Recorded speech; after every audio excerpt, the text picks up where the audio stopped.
இந்த சர்வதேச படைக்குள்ள யார் யார் வரணுங்கிறத நாங்க தான் தீர்மானிப்போம் அப்படின்னு சொல்லி தெளிவாக இஸ்ரேல் சொல்கிறார்கள். குறிப்பாக சர்வதேச படையில் UAE ஐக்கிய அரபு அமீரகம் இருப்பதற்கு வாய்ப்புகள் இருக்கிறது, ஈஜிப்ட் இருப்பதற்கான வாய்ப்புகள் இருக்கிறது, இந்தோனேஷியா சுஃபியாண்டோ ஏற்கனவே எங்க படைகளை நாங்க தரதுக்கு தயாராக இருக்கிறோம் என்று சொல்லியிருக்கிறாரு. ட்ரம்பினுடைய நிலைப்பாடு இதற்கு மாற்றமாக இருக்கிறது என்பதை இன்றைக்கு ஹரேட்ஸ் உடைய பத்திரிகை மிக தெளிவாக சொல்கிறது. துருக்கியை பொறுத்தவரை இஸ்ரேல் சொன்னாலும் கேட்க மாட்டாங்க, அரபு நாடுகள் சொன்னாலும் கேட்க மாட்டாங்க, அமெரிக்கா சொன்னாலும் கேட்க மாட்டாங்க, அவங்களாக ஒரு முடிவு எடுப்பாங்க. அதுக்கு ஒரு காரணமும் இருக்கிறது. கடைசி கட்டம் வரைக்கும் பல விளக்கங்களையும் சொல்லிக்கொண்டு அதற்குரிய வியாக்கியானங்களையும் சொல்லிக் கொண்டிருந்த இஸ்ரேலும் பாலஸ்தீன விடுதலை அமைப்புகளும் துருக்கியினுடைய இன்வால்மெண்ட் நேரடியாகவே வந்ததற்கு பிறகு பாலஸ்தீன விடுதலை அமைப்பினர் ஒரு நம்பிக்கை பெற்றுவிட்டதாக அந்த குழுவே புரிந்து கொண்டிருக்கிறது. ஏன்னா அதுவரைக்கும் ஏற்கனவே பல சமாதான பேச்சுவார்த்தை நடந்துச்சு, இஸ்ரேல் இப்படிலாம் நடந்தா நாங்கள் எப்படி நம்புறது என்கிற மாதிரி இருந்த நேரத்தில் துருக்கி நேரடியாக தலையிட்டு நாங்கள் உள்ள வருவோம், நாங்கள் உள்ள எல்லாத்தையும் பார்ப்போம், நீங்க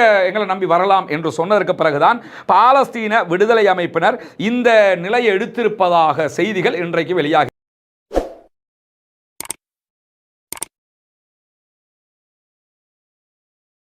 அன்பிற்கினிய சகோதர சகோதரிகளே, நம் அனைவர் மீதும் ஏக இறைவனுடைய அமைதியும் கருணையும் உண்டாகட்டுமாக என்கிற உயரிய பிரார்த்தனைகளோடு பாலஸ்தீனத்தினுடைய காசா பகுதிகளில் கிட்டத்தட்ட 2 ஆண்டுகள் நடைபெற்ற யுத்தம் என்பது தற்போது ஒரு அமைதி நிலையை எட்டியிருக்கிறது. இருதரப்பாலும் ஒரு சமாதான ஒப்பந்தம் நடைமுறைப்படுத்தப்பட்டு கொண்டிருக்கக்கூடிய நேரத்தில் இன்றோடு 18வது நாளாக இந்த சமாதான நிலை தொடர்கிறது. பாலஸ்தீன விடுதலை அமைப்பினர் இஸ்ரேலுடைய பண கைதிகளுடைய இறந்தவர்களுடைய பாடிகளை தேடி கிடைக்கிற போதெல்லாம் ஒப்படைத்துக் கொண்டிருக்கிறார்கள். 28 பாடிகள் இதுவரைக்கும் 18 ஒப்படைச்சிட்டாங்க.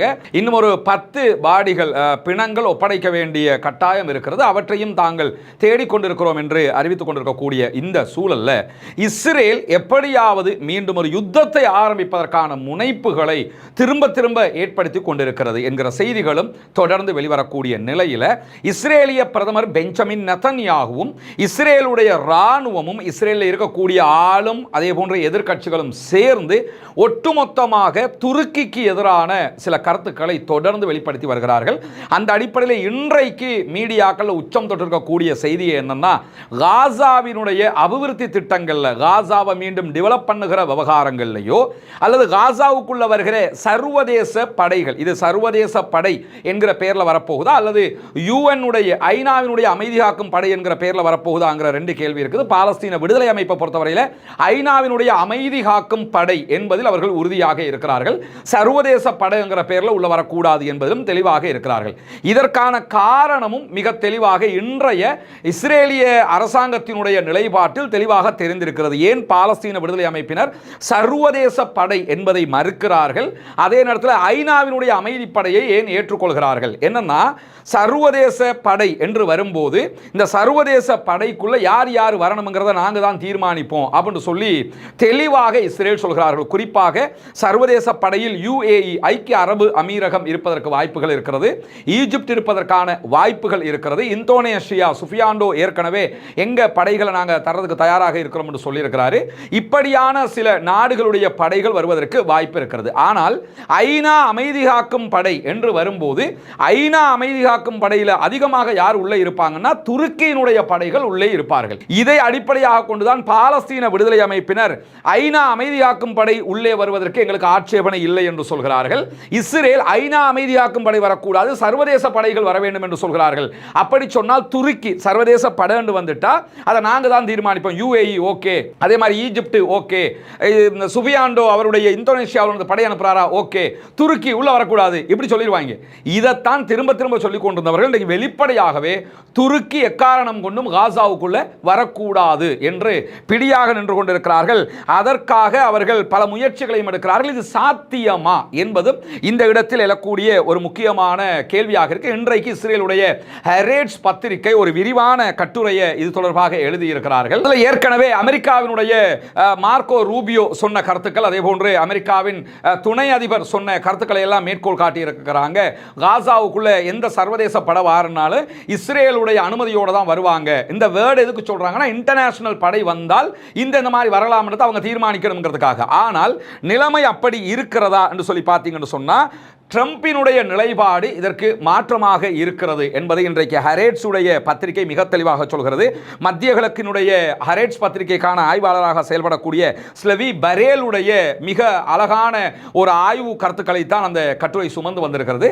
அதில் அவங்க சொல்லக்கூடிய செய்திகள் என்னன்னா, காசாவில் எந்த ஒரு பங்களிப்பையும் துருக்கி செய்யக்கூடாது என்பதில் இஸ்ரேல் உறுதியாக இருக்கிறது. ஆனால் துருக்கியை இஸ்ரேல் குறிவைப்பதற்கான காரணம் என்னன்னு சொன்னா, அரபு நாடுகளை பொறுத்தவரையில் அரபு நாடுகள் எல்லாமே அமெரிக்கா சொன்னா தலையாட்டிக்கிட்டு போகக்கூடிய ஒரு நிலையில் இருக்கிறாங்க. இஸ்ரேல் சொன்னாலும் தலையாட்டுற நிலைமைக்கு அவங்க வந்துட்டாங்க. ஆனா துருக்கியை பொறுத்தவரையில் இஸ்ரேல் சொன்னாலும் கேட்க மாட்டாங்க, அரபு நாடுகள் சொன்னாலும் கேட்க மாட்டாங்க, அமெரிக்கா சொன்னாலும் கேட்க மாட்டாங்க. அவங்களாக ஒரு முடிவு எடுப்பாங்க. அதுக்கு ஒரு காரணமும் இருக்கிறது. துருக்கியினுடைய அதிபர் அர்துகான் மேல விமர்சனங்கள் இருக்கிறது, இல்லாமல் இருக்கிறது. அதை நம்ம கடந்த காலங்களில் பேசியிருக்கிறோம். அதை தாண்டி யதார்த்தமான ஒரு நிலை இருக்கிறது. என்னன்னா, துருக்கியினுடைய ராணுவ பலம், அவர்கள் சொந்தமாக ஆயுதங்களை தயாரிக்கக்கூடியவர்கள், நேட்டோவில் உறுப்பினர்களாக இருக்கக்கூடியவங்க, நேட்டோவில் உறுப்பினராக இருக்கக்கூடிய ஒரு நாடு மேலே யாரும் தாக்குதல் நடத்தினா நேட்டோ நாடுகள் எல்லாமே சேர்ந்து தாக்குதல் நடத்த வேண்டி வரும். எனவே ஜென்மத்தில் அமெரிக்கா மாதிரி ஒரு நாடு துருக்கியோட சண்டைக்கு போகிறதுக்கான வாய்ப்புகள் எல்லாம் கிடையவே கிடையாதுங்கிற ஒரு நிலை இருக்குது. ஈவன் இப்போ உக்ரைன் ரஷ்யா ஓர் நடக்கிறதே எதுக்குன்னு கேட்டால், உக்ரைன் நேட்டோவினுடைய உறுப்பு நாடாக ஆகுவதற்கு முயற்சி பண்ணதான் காரணம். ஆனால் ஆல்ரெடி துருக்கி நேட்டோவில் உறுப்பு நாடாகவே இருக்கிறாங்க. அவர்களுடைய ராணுவ பலம் மிக அபரிமிதமானது. அமெரிக்காவுக்கு அடுத்ததாக நேட்டோவில் அதிக ராணுவ பலத்தை கொண்டவர்களாக துருக்கி இருக்கிறார்கள். இப்படி பலவிதமான வசதி வாய்ப்புகளும் அவர்களுக்கு இருப்பதை தாண்டி மத்திய கிழக்கில் இருக்கக்கூடிய நாடுகள் எடுத்துக்கிட்டீங்கன்னா, அமெரிக்காவுடைய ஆயுதங்களை இறக்குமதி செய்யக்கூடியவங்களாக தான் இருப்பாங்க, சவுதி உட்பட. ஆனால் அவங்க தனியாக ஆயுதம் தயாரிக்கக்கூடியவங்களாக துருக்கி இருக்கிறாங்க. மத்திய கிழக்கு, அதாவது ஈரானை மத்திய கிழக்கில் வரமாட்டாங்க, அவங்க பெர்ஷியன் வளைகுடா நாடு. இருந்தாலும் அவங்களை இந்த அரபு நாடுகளோடு சேர்த்துக்கிட்டீங்கன்னு சொல்லி சொன்னால் ஈரான் மட்டும்தான் தனியாக தயாரிக்கக்கூடிய ஒரு நாடாக இருக்கு. ஆனால் ஈரானா துருக்கி ஆண்டு வந்த ராணுவ பலத்தில் துருக்கி உச்சமாக இருக்கக்கூடிய ஒன்று. இதெல்லாம் தாண்டி அமெரிக்க அதிபர் டொனால்ட் ட்ரம்ப் துருக்கியினுடைய அதிபர் அர்துகானோட ரொம்ப நெருக்கமாக இருக்கக்கூடிய ஒருவர். இவருக்கு முன்பதாக இருந்த எல்லா ஜனாதிபதிகளும் பெரும்பாலும் துருக்கியோடு இணக்கமாக போகக்கூடிய ஒருவர்கள் தான். அவங்க யூரோப் கண்ட்ரிஸ்குள்ள இணைக்கப்படாவிட்டாலும் யூரோப்பில் இருக்கக்கூடிய ஒரு முக்கியமான நாடு. இதெல்லாம் ஒருபுறம் வச்சிருங்க. துருக்கி ஏன் இவ்வளவு ராணுவ பலத்தை உண்டாக்கிக்கிட்டே இருக்கிறாங்க என்கிற ஒரு கேள்வி இருக்குது. அது அவர்களுக்குரிய ஒரு தேவை என்னன்னு சொன்னா, தாங்கள் இழந்த உஸ்மானிய ஹிலாபத்தை மீண்டும் எடுக்க வேண்டும், என்னைக்காவது ஒரு நாள் நாங்கள் அதை எடுக்கணும்ங்கிறது அவங்களும் உறுதியாக இருக்கிறாங்க. இதெல்லாம் இந்த உலக நாடுகள் தங்களுடைய பலத்தை பெருக்குகிற அந்த பயணத்திலே இருக்கக்கூடிய ஒன்று. இப்போ ஈரானை எடுத்துக்கிட்டிங்கன்னா, ஈரான் ஏன் இவ்வளவு தங்களுக்கு பொருளாதார தடைகள் எல்லாம் வந்தாலும் அதை மீறி ஏன் இதெல்லாம் பண்ணுறான்னு கேட்டிங்கன்னா, பாரசீக பேரரசு என்றொன்று இருந்தது. ஈரான், இப்போ இருக்கிற ஈரான், இதுக்கு முன்னாடி பாரசீக பேரரசு இருந்தது. அது டோட்டலாக இல்லாமல் போயிடுச்சு. அந்த பாரசீக பேரரசை திருப்பி உருவாக்குறது தான் ஈரானியர்களுடைய கனவாக இருக்கிறது. நம்ம ஏதோ போகிற போக்கில் போய்கிட்டு இருக்கிறோம். ஆனால் அவங்களுக்கு ஒவ்வொரு இலக்கு இருக்கிறது. அந்தந்த இராணுவங்களுக்கு, அந்தந்த அரச இயந்திரங்களுக்கு.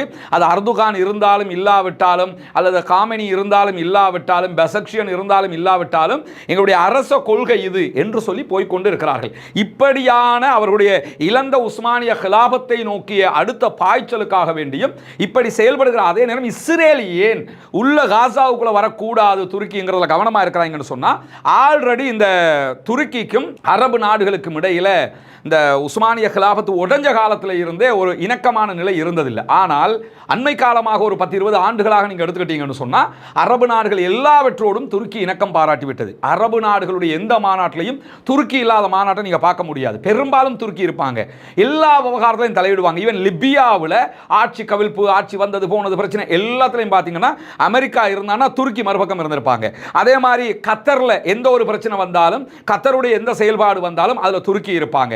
லிபியாவோட இணக்கத்தை அழகாக கொண்டு வந்துட்டாங்க. கத்தரில் ரொம்ப கத்தாரோட இணக்கம் கொண்டு வந்து கத்தாருண்டா துருக்கி, துருக்கிண்டா கத்தருங்கிற லெவலுக்கு ஆயிடுச்சு.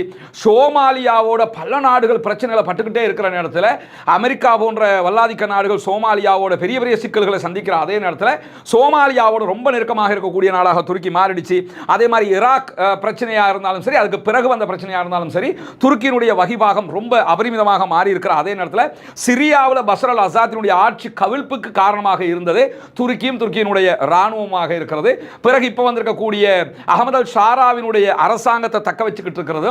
அகமது அல் ஷாராவினுடைய அரசு திடீரென்று அண்மைய நாட்கள் இஸ்ரேலோட ஒரு ஒப்பந்தத்துக்கு போக போன இடத்துல அந்த ஒப்பந்தத்தை கலாப்ஸ் பண்ணினதும் கூட யாருன்னு சொன்னா துருக்கியும் துருக்கியினுடைய ராஜதந்திரமும் என்று பேசப்படுகிற நிலையை தாண்டி அசர்பைஜான் வரைக்கும் அவர்களுடைய உறவுகளை எல்லாம் அழகா சமப்படுத்திட்டாங்க. இப்ப இவர்களுடைய அடுத்த இலக்காக இருப்பது காசாவுக்குள்ள வர்றது. காசாவுக்குள் துருக்கி வந்தால் என்ன நடக்கும் என்பதுதான் தற்போது இருக்கக்கூடிய இஸ்ரேலுக்கான பிரச்சனை. துருக்கி வந்தா திரும்ப வேற சர்வதேச நாடுகளில் படைகள் உள்ள வந்துச்சுன்னா இஸ்ரேல்காரன் அடிச்சான்னு சொன்னா பார்த்துக்கிட்டு சும்மா இருந்துருவாங்க. ஆனா துருக்கியினுடைய படைகள் வந்தால் துருக்கி இஸ்ரேலோடு ஒரு பிரச்சனையை மூண்டு விட்டால், துருக்கியும் இஸ்ரேலும் என்கிற சண்டை ஒரு நிலை வந்து விட்டால் என்ன நடக்கும் என்கிற கேள்விகள் தான் பரவலாக எழக்கூடிய கேள்விகளாக இருக்கிறது. ஏன்னா துருக்கி இஸ்ரேலோட சண்டை பிடிக்கும் போது இஸ்ரேலுக்கு ஆதரவாக அமெரிக்காவுக்கு கூட போய் நிற்க முடியாமல் போயிடும். யதார்த்தமாக என்ன நிலையாக இருக்கும்னு கேட்டால் அவங்க நேட்டோவில் இருக்கிற காரணத்தினால இப்படி பல சிக்கல்கள் உள்ளுக்குள்ளே இருக்கிறத தாண்டி நெத்தன்யாகுவினுடைய நட்பா அர்துகானுடைய நட்பா என்று பார்க்குற இடத்துல இஸ்ரேலோடு அமெரிக்காவுக்கு நெருக்கம் இருக்குது. ஆனால் நெத்தன்யாகுவோடு நட்பா அர்துகானோடையான்னா அர்துகானை பகைச்சு கொள்றதுக்கு அமெரிக்கா தயாராக இல்லை. அதிலும் துருக்கியை பகைச்சுக்கிறதுக்கே தயாராக இல்லை. நான் ரஷ்யா போன்ற ஒரு வல்லரசு இருக்கும்போது துருக்கி அப்படியே மாறி ரஷ்யா பக்கம் திரும்பிட்டாங்கன்னு சொன்னால் அது அமெரிக்கா என்கிற அந்த நிலைக்கு பெரும் கேடாக மாறிவிடும் என்பதால் துருக்கி அமெரிக்காவுக்கு மிக முக்கியமான ஒரு நிலையாக இருக்கிற காரணத்தினாலையும் தற்போதைய சூழல்ல இந்த பாலஸ்தீன விடுதலை அமைப்புக்கும் இஸ்ரேலுக்கும் இடையில வந்த சமாதான உடன்படிக்கையில நேரடியாக கத்தர் தலையிட்டு பல காரியங்களை செஞ்சாலும் உண்மையில் இன்றைக்கு வெளியாக இருக்கக்கூடிய தகவல் பிரகாரம் கடைசி கட்டம் வரைக்கும் பல விளக்கங்களையும் சொல்லிக்கொண்டு அதற்குரிய வியாக்கியானங்களையும் சொல்லிக் கொண்டிருந்த இஸ்ரேலும் பாலஸ்தீன விடுதலை அமைப்புகளும் துருக்கியினுடைய இன்வால்மெண்ட் நேரடியாகவே வந்ததற்கு பிறகு பாலஸ்தீன விடுதலை அமைப்பினர் ஒரு நம்பிக்கை பெற்றுவிட்டதாக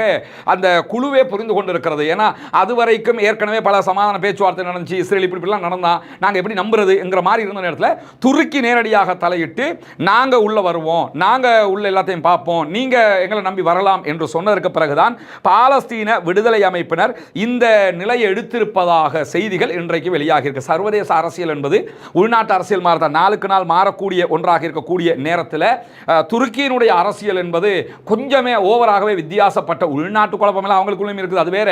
ஆனால் அர்துகானுடைய இந்த ஆட்சி காலத்தில் தனிநாடு கோரிக்கொண்டிருந்தவர்களை எல்லாம் தற்போது ஆயுதங்களை கீழே வைத்துவிட்டு ஜனநாயக வழிக்கு இழுத்து கொண்டு வந்துட்டார் என்கிற பெருமைகள் எல்லாம் அவருக்கு இல்லாமலும் இல்லை. இதுவெல்லாம் தனித்தனியாக பேசப்பட வேண்டிய விவகாரமாக இருந்தாலும் புரிதலுக்காக இப்பொழுது ஒரு சில விஷயங்களை நம்ம புரிந்து கொள்ள வேண்டி இருக்கிறது. இதை தாண்டி வெளிநாடுகளில் டசன் கணக்கான இராணுவங்களை வச்சு பராமரிக்கிற வேலையையும் துருக்கி செய்து கொண்டிருக்கிறாங்க. ஏற்கனவே நம்ம சொன்ன மாதிரி துருக்கியினுடைய ஹிக்மத் ஒரு முக்கியமான நுட்பமான செயல்பாடு என்னன்னு சொன்னா நேரடியாக துருக்கி தன்னுடைய இராணுவ படைகளை கொண்டு போய் நிறுத்துவதை தவிர்த்து பல நாடுகளுக்குள்ள ஐநாவினுடைய அமைதி காக்கும் படையாக உள்ள போயிட்டாங்க. ஐநாவினுடைய அமைதி காக்கும் படை இருந்தால் 100 பேர் இருந்தால் அதில் 80 பேர் யாராக இருப்பானா துருக்கிக்காரனாக இருப்பாங்க. பெரிய ராணுவம் வேண்டிய அளவு கள்ளி அள்ளி கொடுத்து பிடிச்சு வச்சிருக்கிறாங்க. அதனால தான் துருக்கியினுடைய ராணுவம் சர்வதேச படை என்கிற பேரில் வந்தால் நீங்கள் வராதீங்க என்று எதையாவது சொல்லி தடுக்கிறதுக்கு இஸ்ரேலுக்கு வழி இருக்கிறது. ஆனால் யுஎன்னுடைய அமைதி காக்கும் படை என்று எப்படி லெபனானுக்குள்ளே இருக்கிறாங்களோ அது மாதிரி அவங்க உள்ள வருவாங்களாக இருந்தால் அதை தடுப்பதற்கான வழி இஸ்ரேலுக்கு கிடையாது. அதனால தான் யுஎன்னுடைய அமைதி காக்கும் படை வரக்கூடாது என்பதில் கவனமாக இருக்கிறார்கள். ஆனால் பாலஸ்தீன விடுதலை அமைப்பினர் யுஎன்னுடைய அமைதி காக்கும் படை உள்ளே வர வேண்டும் என்பதையும் மிக தெளிவாக சொல்லி இருக்கிறார்கள், மிக உறுதியாகவும் அதில் இருக்கிறார்கள் என்கிற செய்திகள் எல்லாம் இன்றைக்கு வெளியாகி இருக்கக்கூடிய நேரத்தில் பணக்கார அரபு நாடுகள் அமெரிக்காவோடு காசை கொடுத்து ஜால்ரா அடித்து பெற்றுக்கொள்ளாத இடத்தை அரசியல் ரீதியாகவும் இராணுவ பலம் ரீதியாகவும் துருக்கி அமெரிக்காவிடத்தில் பெற்றுக்கொண்டிருக்கிறது. அது இந்த பாலஸ்தீன விடுதலை அமைப்பினுடைய சமாதானமாக இருந்தாலும் சரி, சிரியாவினுடைய இந்த பிரச்சனையாக இருந்தாலும் சரி, ரஷ்யா உக்ரைன் வார்லையே ரஷ்யாவோடையும் இவங்க நட்பு பாராட்டுறாங்க, உக்ரைனோடையும் நட்பு பாராட்டுறாங்க. உக்ரைனுக்கு தேவையானதையும் கொடுக்குறாங்க. ரஷ்யா அதாவது தானியங்கள் பெரும்பாலும் உக்ரைனுக்கும் ரஷ்யாவுக்கும் எங்கேருந்து ஏற்றுமதி ஆகுதுன்னு கேட்டால் டர்க்கியிலிருந்து தான் ஏற்றுமதி ஆகுது. உக்ரைனுக்கும் தானியங்களை பிஸ்னஸ் பண்ணுறாங்க, ரஷ்யாவுக்கும் பிஸ்னஸ் பண்ணுறாங்க. யுத்த நேரத்தில் கூட அவங்க அதை பகைச்சிக்கல ஒரு இக்கட்டாக மாறலை. அதுலையும் குறிப்பாக நீங்கள் பார்த்தீங்கன்னா இப்போ இந்த டொனால்ட் ட்ரம்ப் வந்ததுக்கு பிறகு நிறைய டேரிஃப் போட்டுக்கிட்டு இருக்கிறாரா இல்லையா, ஒவ்வொரு நாட்டுக்கும் வரிகளை விதிச்சுக்கிட்டு இருக்கிறாரு, நம்ம நாட்டுக்கும் கூட விதிச்சிருக்கிறாரு. இவ்வளவு அந்யோன்யமாக இருக்கக்கூடிய அவரோட நெருக்கமாக ஜப்பான் மேலேயே விதிச்சிட்டாரு, கனடா மேலே, கனடாவோட பேச்சுவார்த்தையே கிடையாதுன்ட்டாரு. இப்படி எல்லாம் இருக்கிற நேரத்தில் ரஷ்யாவிலிருந்து ஆயில் வாங்குறீங்க, அதனால உங்க மேல நாங்க வரி விதிக்கிற முடியும், இந்தியா மேல கட்டுக்கடங்காத வரி எல்லாம் விதிச்சவர் ரஷ்யாட்ட இருந்து ஆயில் மட்டுமல்லாமல் ரஷ்யாவோட ரொம்ப நெருங்கின உறவு பாராட்டக்கூடிய துருக்கி மேலே இந்த அளவுக்கு காட்டலை, இந்த அளவு வரிகளை விதிக்க போகலை. துருக்கியோட பெரிய பிரச்சனைகளுக்கு அவர் போகாமல் துருக்கியினுடைய அதிபரை 2 முறை சந்தித்து வாழ்த்துறாரு. இப்படி நடக்கக்கூடிய காட்சியில் நீங்கள் பார்க்கலாம். குறிப்பாக துருக்கி நேட்டோவினுடைய உறுப்பினர் என்கிற ஒரு காரணம் அதற்கு இருக்கலாம்.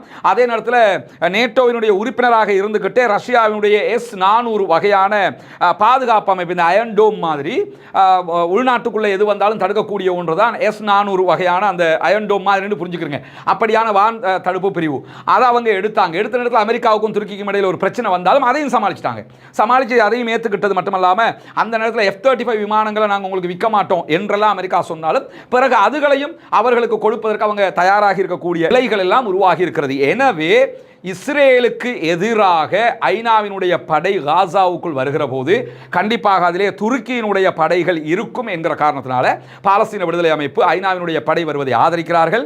சர்வதேச படைகள் என்கிற பெயரில் இந்த சில நாடுகளுடைய படைகள் உள்ள வருவதற்கு நாங்கள் விரும்பவில்லை என்பதையும் தெளிவாக சொல்லியிருக்காங்க. இதில் என்ன தெரியுதுன்னு கேட்டால், பேச்சுவார்த்தையை கத்தார் நடத்தி இருந்தாலும் இப்போ கிங் மேக்கராக இருந்து வேலை பார்க்கிறது துருக்கி என்பது தெளிவாக தெரிகிறது.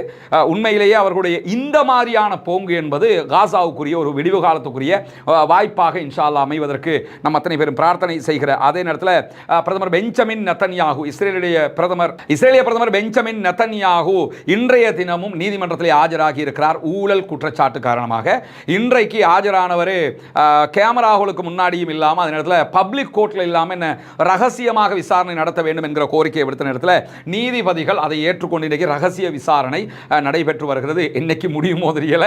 ஏன்னா டெய்லி விசாரிக்கிறாங்க. அவ்வளவு பெரிய ஒரு ஊழல் குற்றச்சாட்டுங்கிறதுனால இந்த ஊழல் குற்றச்சாட்டே பெஞ்சமின் நெதன்யாகுவுடைய இறுதியை தீர்மானித்து விடும், அவருடைய அரசியல் எதிர்காலம் பாலா போய்விடும் என்கிற அளவுக்கு நிலைமை மாறி இருக்கிறது. அநியாயம் செய்த பெஞ்சமின் நெதன்யாகு அவருடைய இறுதி காலம் எப்படி மாறப்போகிறது என்பதை பொறுத்திருந்து பார்ப்போம் இன்ஷா அல்லாஹ். அப்படியான ஒரு சூழல்ல மேற்கு கரையில் வெஸ்ட் பேங்க் பகுதியில் இன்றைக்கும் ஆக்கிரமிப்பு ராணுவம் 10 பாலஸ்தீன அப்பாவிகளை கைது செய்திருக்கிறார். அதே நேரம் 3 அப்பாவிகளை சுட்டுக் கொண்டிருக்கிறார்கள் என்கிற செய்திகளும் வெளியாகி இருக்கிறது. 3 பேர் ஷஹீதாகி இருக்கிறார்கள். அதே நேரத்தில் இத்தனை நாள் 18 நாள் காசாவுக்குள்ள உணவுகள் ஒவ்வொரு நாளும் 600 லாரிகள் அனுப்பப்பட வேண்டும். ஆனால் இதுவரைக்கும் அப்படி அனுப்பல. ஒரு நாளைக்கு 90 80 இப்படி தான் அனுப்புகிறாங்க. இத்தனை 18 நாட்கள் இதுவரைக்கும் 9 கண்டெய்னரில் தான் மருந்துகள் வந்திருக்கிறது. எனவே மருந்துகள் பத்தலை, நிறைய மருந்துகள் வேண்டும், அரபு நாடுகள் தலையிட வேண்டும் என்று பாலஸ்தீன சுகாதார அமைச்சகம் கோரிக்கை விடுத்திருக்கக்கூடிய நேரத்தில் சிரியாவில் இருந்து லெபனானுக்கு ஆயுதங்கள், அதாவது குறுகிய தூரம் சென்று தாக்கக்கூடிய ஏவுகணைகள், நூற்றுக்கணக்கான ஏவுகணைகள் வந்திருப்பதாக, கடத்தப்பட்டிருப்பதான செய்திகள் எங்களுக்கு கிடைத்திருக்கிறது.